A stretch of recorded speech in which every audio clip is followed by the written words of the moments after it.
It's easy to think that the show is over once we get into autumn, but the garden's still got lots to offer, and I'm here to help you make the most out of yours.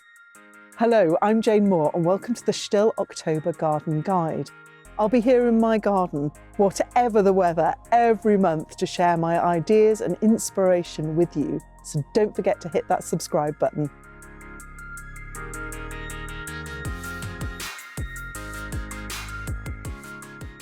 You might think that October is all about autumn colour, falling leaves and things drawing to a close as the nights get earlier and darker. And of course it is, but it always surprises me how many plants keep on flowering for as long as they possibly can. With a lovely autumn light and us hanging on to every precious sunny day we get, it can make for a lovely season in the garden. This is a great time for planting too, with the soil nice and warm and damp, as long as it stays mild and not frosty. Let me show you a few of my autumn favourites that you can plant now if you have some spaces. Grasses and ferns really come into their own as herbaceous plants die back. Look out for evergreen varieties to keep the leafiness going all winter long. I love this holly fern, and you can't beat the shiny leaves of the hart's tongue fern, which is a native that you might actually spot growing wild in the woods.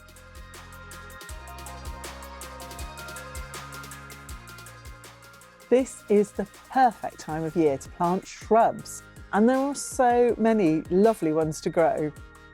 I think hydrangea is worth a spot in every single garden, and this one, Little Lime, stays compact and looks great in a pot or a bucket. For wildlife value, try and find a spot for a fruiting shrub like Cotoneaster. Birds love the red berries as food becomes scarce as we go into the winter. Or you might prefer the brilliant purple berries of Callicarpa or Beautyberry, which is its common name. This is a bit of a love it or loathe it plant. I love it, and so do the birds. It's interesting though, because the birds will leave these berries until all the red and orange ones have gone, which means I get to enjoy them on the plant for just that bit longer.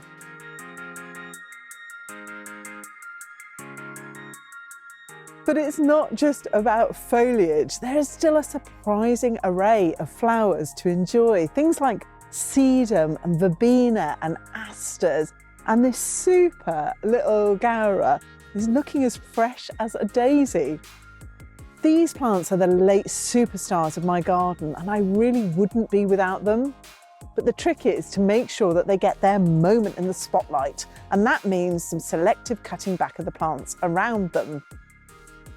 I used to spend October cutting plants back and tidying up for the winter ahead. But times and gardening fashions have changed a lot in the last few years. Nowadays, modern thinking is that you should leave your garden be in the autumn. No cutting back of herbaceous or shrubs, instead leaving the plants to set seed and die back naturally as the colder weather sets in. This leave it be technique is brilliant for wildlife like small birds that can creep about among the stems pecking up the seeds, and it's also great for many insects that can use the hollow herbaceous stems to shelter in. It's also a bit of a boon if you're something of a fair weather gardener that really doesn't want to bother with the garden over the winter. You have permission to sit back and stay warm and dry.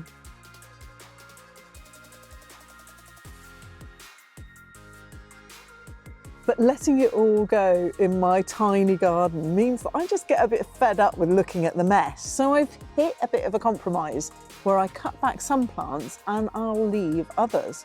Sometimes I'll cut a bit back, like this marjoram,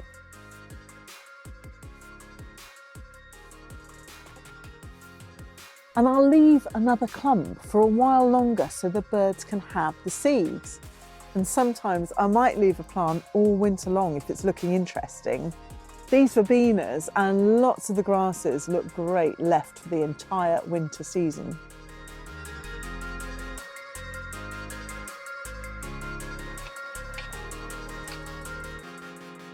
Of course, you really need to cut things back if you want to have a thorough weed through the soil. I have some very persistent weeds in my little garden, and the best way to get rid of them around plants is simply to dig them out. And autumn is such a good time to do this. Rooty weeds like bindweed and enchanter's nightshade will sprout into growth swiftly next spring. So tackling them now when they're not growing will give my garden plants a head start in the spring, or at least that's what I'm hoping anyway. It's a constant battle to keep them at bay. Just look at these roots. They are so easy to spot and to trace back through the soil at least. Annual weeds like petty spurge and this little epilobium or willow herb are nowhere near as much of a problem. Yes, I know they'll seed freely and they'll pop up all over the place, but they're actually easy enough to pull out as pretty much as they appear. I rather like their opportunist nature. At least they aren't thugs like the perennial weeds. And they do their bit for pollinators too, flowering early and late into the season. We're now well into daffodil planting season, but hold on to your tulip bulbs for a bit longer. It's a good idea to buy them now though, as some varieties will sell out really quickly. Tulips need to go in once we start to get the colder temperatures, November really. But daffodils and other bulbs, like these little anemone corms, dwarf irises and so on, can be planted throughout October. Where to plant though? I love little bulbs in pots and always do a handful of dwarf daffodils, anemones and irises in old terracotta pots, bowls and all sorts of containers. I look out for old terracotta pots like these at car boot sales. But you can use all sorts of interesting containers.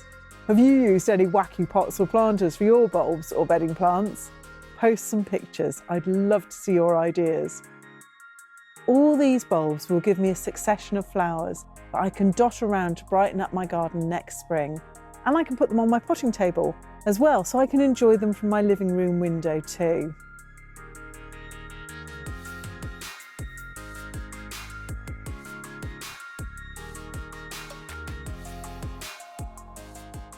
These little bulbs make great garden plants too, adding a welcome splash of colour and catching the spring sunshine especially well. They look good in the border and will grow really well under trees and shrubs, brightening up the border beautifully while the trees and shrubs are lacking their leaves. And while these bigger plants are bare of leaves in the early spring, the bulbs can get all the sun they need to bring them into flower. To make the planting look natural, scatter the bulbs over the area and then simply plant them where they land, making sure that you plant them at 3 times their depth. That's easy with anemones, but these daffodils will need a bit of a deeper hole. If you're naturalising bulbs in your lawn, you can do exactly the same thing, or you can lift a section of turf and plant a handful of bulbs underneath. If you have the space, plant a drift of daffodils in your lawn. Even a small sweep will look lovely and natural. But there's no limit to what you can do with bulbs. They also look great in raised beds where you can see the flowers more closely, and in rock gardens too, in pockets between the rocks. The thing is that if you're not sure what to do with your bulbs, then plant them in pots. They can always go into the ground later on, so they won't be wasted. Have some fun with them, be creative, and it will all be worth the effort when they're coming into flower, one after the other next spring. Thanks so much for joining me in my October garden. I hope you've got some great ideas for your patch.